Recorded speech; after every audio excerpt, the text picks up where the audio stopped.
Olá pessoal, a paz, sejam bem-vindos aqui no nosso congresso virtual da comunidade Ponte de Misericórdia. É uma alegria muito grande poder fazer parte aqui desse momento com vocês. Foi nos proposto aqui conversar e refletirmos um pouquinho sobre esperança. Como é possível esperançar em meio a tanta desesperança?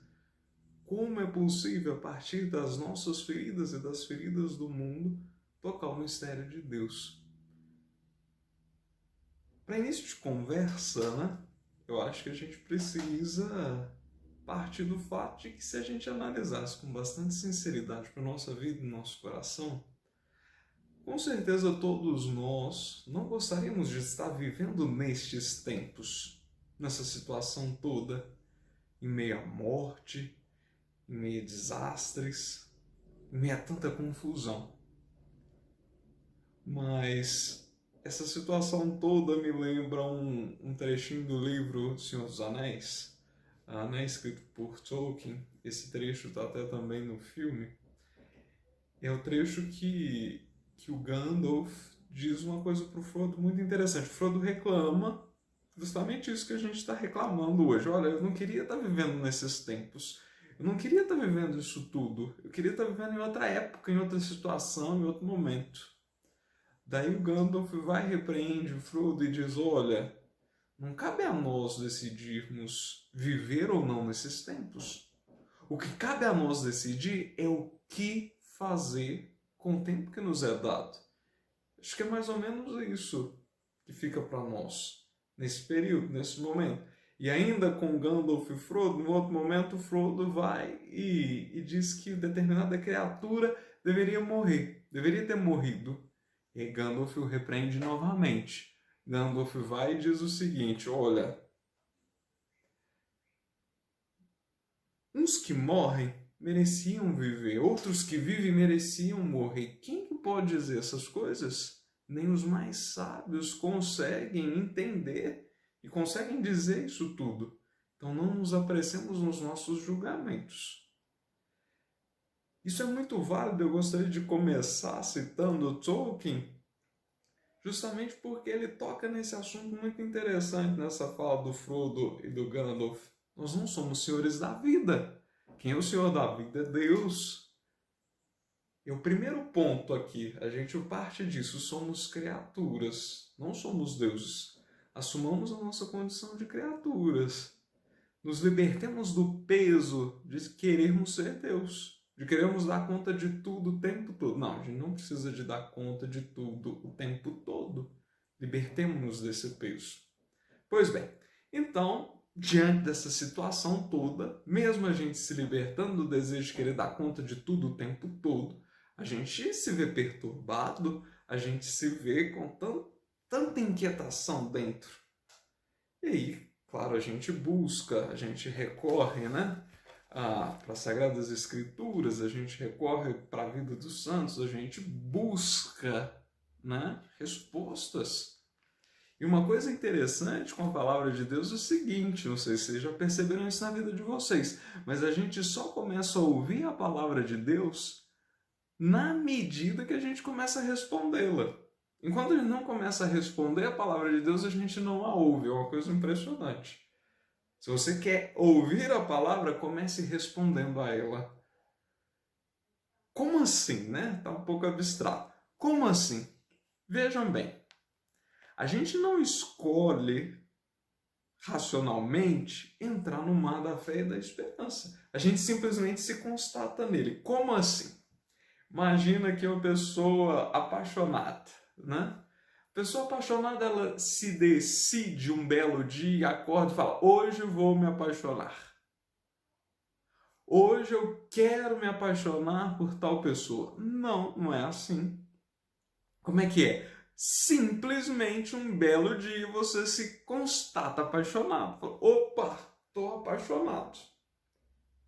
E assim estamos nós. Hoje, diante disso tudo, a gente simplesmente se constata com medo, ansioso, angustiado, mas também com um pouquinho de fé, de esperança e de amor que nos resta.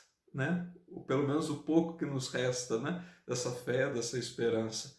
E assim estamos nós, envolvidos nisso tudo, mas também envolvidos, sobretudo, no grande mistério de Deus. Nós temos que ter a compreensão de que estamos envolvidos num mistério, que é maior do que nós.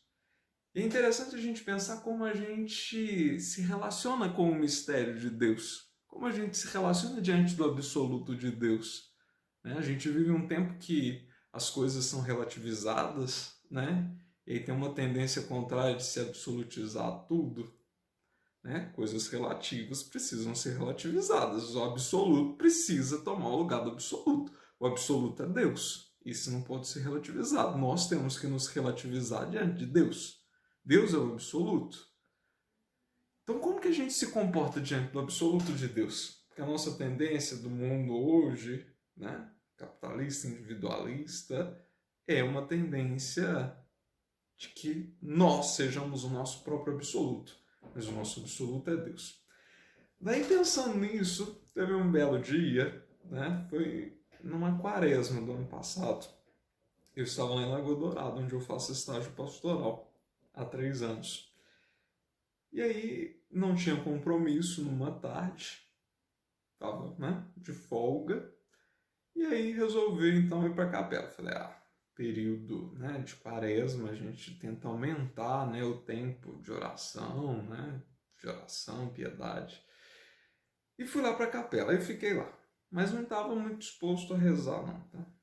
E aí, o que aconteceu? Eu fiquei observando algumas situações que começaram a acontecer. Como que as pessoas se comportavam na Capela do Santíssimo? Eu fiquei surpreso. Algumas pessoas entravam, faziam a genuflexão muito mal feita, de qualquer jeito, sinal da cruz só assim, né? E, enfim, entravam e saíam, parece que para cumprir um protocolo. Outros entravam com uma piedade, ficavam um tempo, outros levavam leitura espiritual. Teve um senhorzinho que pegou o folheto, ficou detido no folheto lendo. Foi edificante. Mas a coisa que mais me chamou a atenção foi como as pessoas se portavam e se comportavam diante do sacrário mesmo, lá da portinha, né? Aquela portinha do sacrário. Todos, praticamente todos, que chegavam lá, tinham que entrar, fazer genuflexão, ou na chegada ou na saída, chegar lá bem pertinho da porta e tocar. Tocar aquela portinha do sacrário. Daí, se você for lá observar, a portinha do sagrado está com a pintura até gasta, né? Todo mundo chega e toca. Eu não estou dizendo que é para tocar ou para deixar de tocar, não vou entrar nessa questão. Mas o fato é que isso me chamou atenção. Falei, poxa vida, o que isso diz do ser humano? O que isso diz sobre o meu coração? O que isso diz sobre a nossa vida? Eu fiquei pensando. O que significa esse querer tocar? Tocar a Deus. E no fundo, esse é o nosso desejo. Tocar a Deus, conhecer Deus, aprender Deus, possuir Deus, compreender Deus. Mas o problema disso tudo, que é doído para nós, é compreender que a realidade é exatamente o contrário. É Deus que vem ao nosso encontro. É Deus que nos possui, é Deus que nos compreende, é Ele que vem ao nosso encontro, é Ele que nos envolve. A nossa atitude diante do mistério tem que ser muito mais próxima à de Maria, lembra lá da Marta e Maria, né? A Maria que senta aos pés de Jesus e se põe a ouvidos diante do mistério, do que, por exemplo, a Dalila, lá do Sansão, que buscando apreender o mistério, esvaziar o mistério, acabou acabando com o mistério do Sansão, esvaziando. Nossa postura tem que ser uma postura de escuta, uma postura de se colocar diante do mistério. E o mistério dos mistérios, né? o que faz de fato a nossa fé cristã ser uma fé pascal e que muda toda a história da humanidade é justamente o mistério da ressurreição. Então, para a gente compartilhar aqui juntos algumas coisas, eu vou partir do Evangelho, está lá em São João, né, capítulo 20, o Evangelho do túmulo vazio. O Evangelho que nos narra, né, esse é o Evangelho do domingo da ressurreição, que narra que Pedro e João chegaram lá no túmulo, o túmulo estava vazio. Mas vamos com calma, vamos lá. Então, João capítulo 20, versículo 1, diz o seguinte: No primeiro dia que se seguia ao sábado, Maria Madalena foi ao sepulcro de manhã cedo, quando ainda estava escuro. Viu a pedra removida do sepulcro. Correu e foi dizer a Simão Pedro e ao outro discípulo a quem Jesus amava: Tiraram o Senhor do sepulcro e não sabemos onde o puseram. Saiu então Pedro com aquele outro discípulo e foram ao sepulcro. Corriam juntos, mas aquele outro discípulo correu mais depressa do que Pedro e chegou primeiro ao sepulcro. Inclinou-se e viu ali os panos no chão, mas não entrou. Chegou Simão Pedro, que o seguia, entrou no sepulcro e viu os panos postos no chão. Viu também o sudário que estivera sobre a cabeça de Jesus. Não estava, porém, com os panos, mas enrolado num lugar à parte. Então, também entrou o discípulo que havia chegado primeiro ao sepulcro, viu e creu. Em verdade, ainda não haviam entendido a Escritura, segundo a qual Jesus deveria ressuscitar dentre os mortos. Os discípulos, então, voltaram para as suas casas. Meu irmão, minha irmã, o negócio é o seguinte: esse evangelho, esse texto, né, ele muda completamente a história da humanidade. O túmulo está vazio, Jesus ressuscitou. Isso muda, isso toca a todos, isso toca a nossa vida. Porém, a experiência da ressurreição não foi tão clara e evidente para todos os discípulos ao mesmo tempo, na mesma medida. Mas, partindo aqui especificamente desse trechinho, né, que a gente leu agora, a gente pode fazer uma comparação aqui, né, da fé e da esperança. É o seguinte: primeiro, fé e esperança, gente, caminham juntas. Uma fé que perde o seu objeto, que está na nuvem do mistério, acaba virando uma vendedora de seguros, ou então uma ideologia. Isso é uma fé sem esperança. É muito triste. Da mesma forma, é triste e complicado uma esperança sem fé, que acaba caindo em ilusão, em sonho fútil. Então, se a gente pegar aqui e pensar que o João tem a ver com essa esperança que chega primeiro, que caminha, que vai na frente, mas que logo depois chega a fé no seu tempo, ferida, cansada, machucada do caminho, mas que a esperança dá o lugar para a fé entrar primeiro e contemplar o mistério, eu acho que é mais ou menos esse o caminho. Se a gente for perguntado hoje, né, no mundo em que vivemos, somos pessimistas ou otimistas? Nenhum dos dois. O otimista é um falsário, né? É um hipócrita. Já o pessimista é aquele que trai a própria vida. Nós não somos nem otimistas nem pessimistas à luz de Cristo. Nós somos aqueles que lutam pela esperança. Esperança que não pode ser confundida com um otimismo e com uma ideia de progresso, igual está sendo reduzido hoje.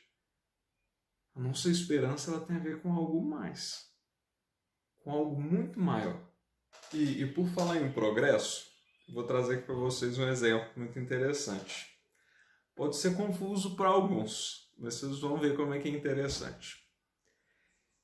Se a gente analisar a diferença da entrada de um elevador na Europa e nos Estados Unidos, vocês vão ver que tem uma curiosidade muito interessante.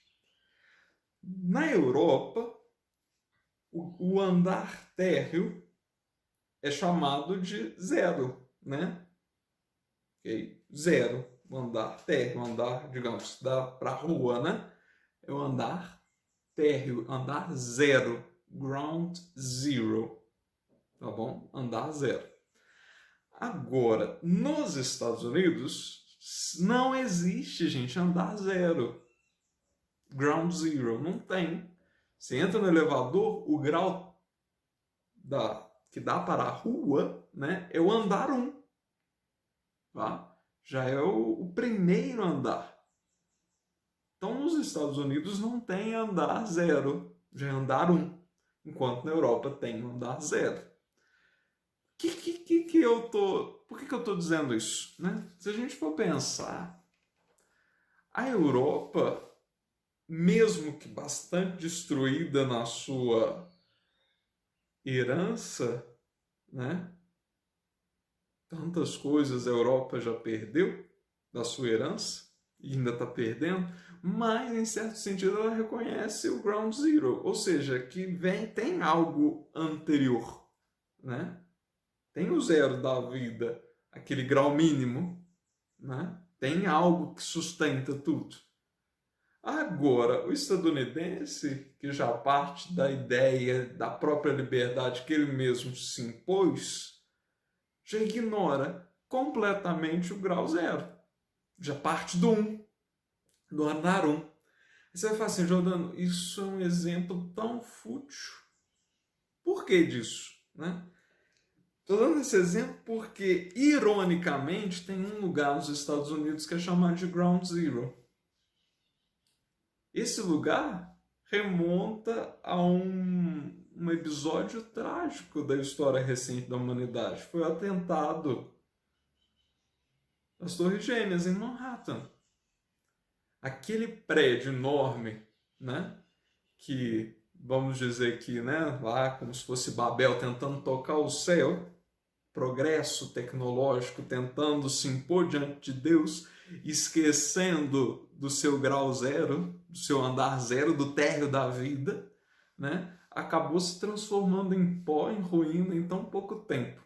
E aquele lugar, que é um lugar de ferida, né, não só para o estadunidense, mas para toda a humanidade, foi chamado, foi batizado de Ground Zero, ou seja, o térreo da vida, o zero da vida.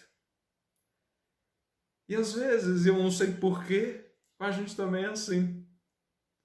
Às vezes a gente tem que ser ferido, tem que sofrer feridas para reconhecer o zero da vida, o ground zero, o térreo da vida, o humus da vida, aquilo que é propriamente humano.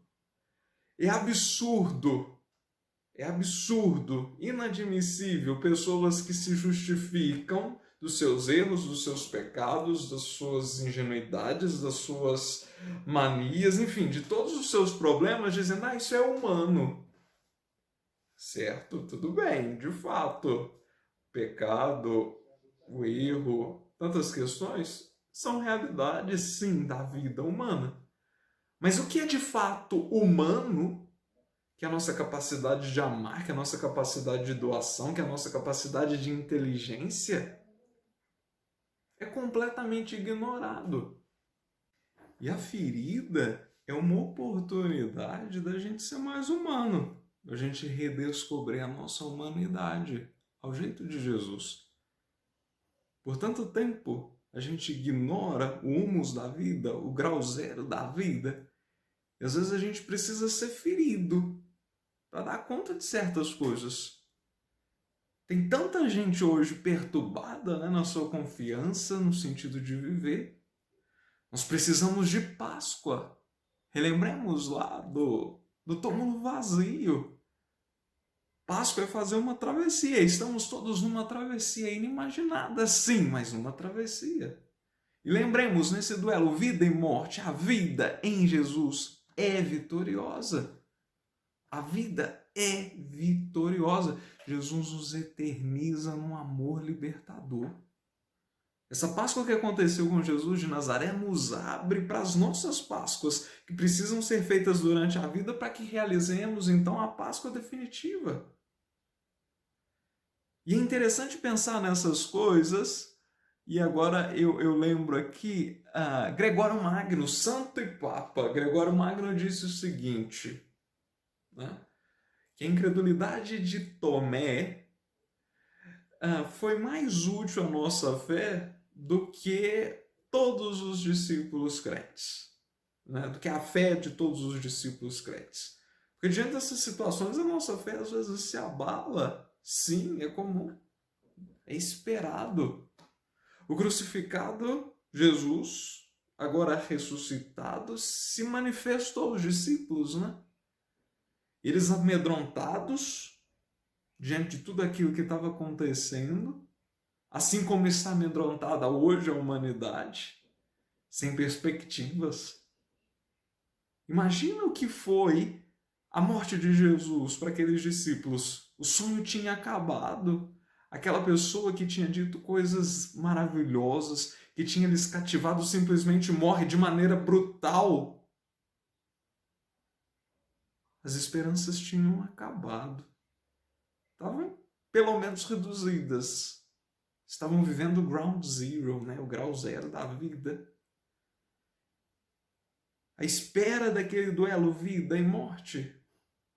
E cá estamos nós hoje, diante de um microscópico vírus, né, que fere-nos tanto no corpo, nos adoecendo, matando tantas pessoas, mas também na alma. E cada um sabe a ferida da alma que esse tempo está produzindo.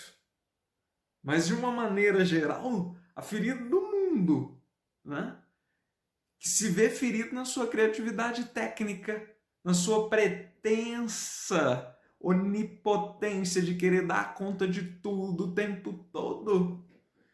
O seu apego em produzir e consumir, gerando desigualdade, gerando confusão, enfim. Nós nos esquecemos das nossas feridas. Nós esquecemos de que somos herdeiros de um Deus ferido, de um Deus chagado. Herdeiro, sim. Filho, sim, mas de um Deus chagado. Tem uma história de São Martim, do Manto Cortado, que diz que certa vez Satanás apareceu para ele, né? Mas ele estava disfarçado de Jesus. Satanás apareceu para São Martim tentando enganá-lo, disfarçado de Jesus, Jesus Cristo. Porém, São Martinho, com a sabedoria infusa, né, do Espírito, não se intimidou, né, não se encantou. Ele logo desafiou o Satanás, né, vestido de Jesus. Ele perguntou, onde estão as suas feridas? Onde estão as suas feridas? Não existe caminho, meu irmão, minha irmã. Não existe caminho para a vitória da vida se não vivenciando como Tomé disse ao ressuscitado, meu Senhor e meu Deus. É aquele que se deixa tocar nas chagas. Nós pertencemos a um Deus capaz de mostrar as suas feridas por participar da história humana. Da história da humanidade, mas também da minha história e da sua história, da nossa história. Nós continuamos essa história. Mostremos a Deus nossa ferida. Ferida que cada um tem e sabe qual é. Mostremos a Deus a ferida da humanidade. Os acontecimentos desse nosso mundo ferido pelo Covid-19 nos faz gritar, Deus é um Deus ferido. O meu Deus é um Deus ferido. Em seus filhos agora. E como Tomé, sob o peso das dúvidas, precisamos tocar nessas feridas e gritar, exclamar como Jesus fez, feridos, né? E como Jesus gritou na cruz: meu Deus, a que se destina esse abandono? Eu preciso experienciar as feridas, mas mais próximos de Tomé do que a gente imagina. A gente entende então que as feridas são o lugar certo de tocar Deus. Jesus diz: põe o dedo aqui, toca, Tomé, a minha chaga. Feliz daquele que toca as feridas, as próprias feridas, e exclama: por suas chagas somos curados. Bom, de tudo isso, né, voltemos então agora lá para o tema da fé e da esperança. Né?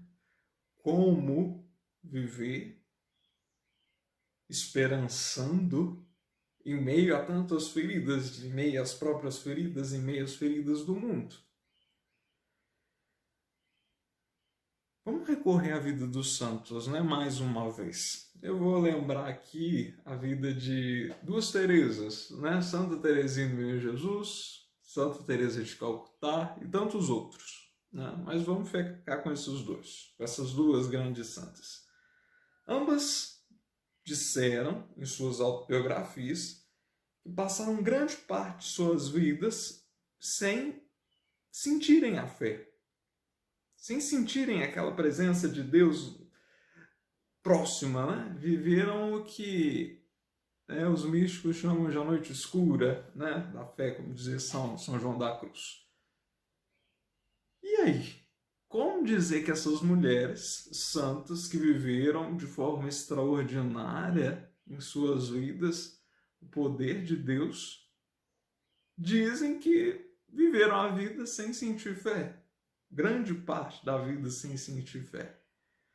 Daí é que a gente compreende que, de fato, a fé, a esperança e a caridade, o amor, caminham juntos. Caminham juntos. Na verdade, como nos já ensinou São Paulo, né? Fé, esperança e amor, mas o maior é qual? É o amor.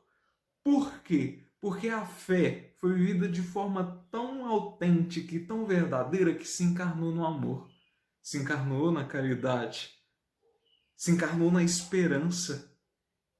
É isso que essas mulheres viveram, uma fé encarnada. A fé delas se encarnou no amor. E esse é o convite para nós também hoje. Vivemos uma fé encarnada, uma fé que toque nas feridas e que seja capaz de amar. Uma fé que, junto com a esperança, olhe sempre para o caminho a ser seguido, para a pátria definitiva, para a Páscoa que precisa fazer, para a Páscoa que precisa ser feita e ser vivida. Como eu disse, o nosso relacionamento diante do mistério, às vezes nos custa entender tantas coisas, né? E às vezes nos custa entender que a nossa fé está aí em cima de um terrível sim, mas libertador talvez. Ou seja, a nossa fé é pequena e faz parte da fé ser pequena. Uma fé com certeza, gente, não é fé, é certeza. Tem aquela parábola da semente, né? Que a fé é como uma semente de mostarda, né? Fé com o tamanho da semente de uma mostarda é capaz de transportar montanhas. Pois bem, há quem diga: tá vendo? Se tiver uma fé pequena, é capaz de fazer grandes coisas. Imagina se a gente tivesse uma fé grande, então seria capaz de fazer muito mais coisa. Mas e se? E se for justamente o contrário?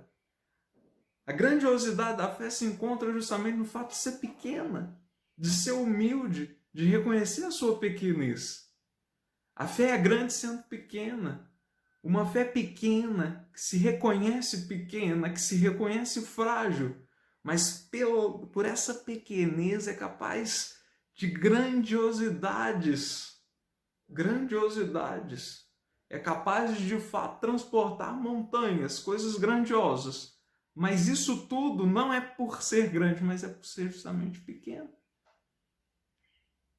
Kierkegaard, né, dizia, olha gente, a fé é um salto, é viver o paradoxo. É preciso dar esse salto para a fé, para romper o desespero da vida, o desespero humano. E diante disso tudo, para a gente terminar, eu termino dizendo, olha, aqui estamos nós, diante de um mistério, diante de tanta coisa. Um mistério que é muito grandioso para ser entendido, né? Mas é suficientemente claro para ser vivido. Jesus viveu paradoxos. Foi homem sendo Deus. Viveu para morrer. E morrendo, deu-nos a vida. E cá estamos nós hoje. Se morrermos, com Ele viveremos. Por quê? Porque o túmulo está vazio. Ele vive. E por isso, e só por isso, a nossa esperança não é em vão. Caminhemos, meus irmãos, caminhemos rumo ao céu, porque a esperança não decepciona. Louvado seja o nosso Senhor Jesus Cristo, para sempre seja louvado. Até a próxima.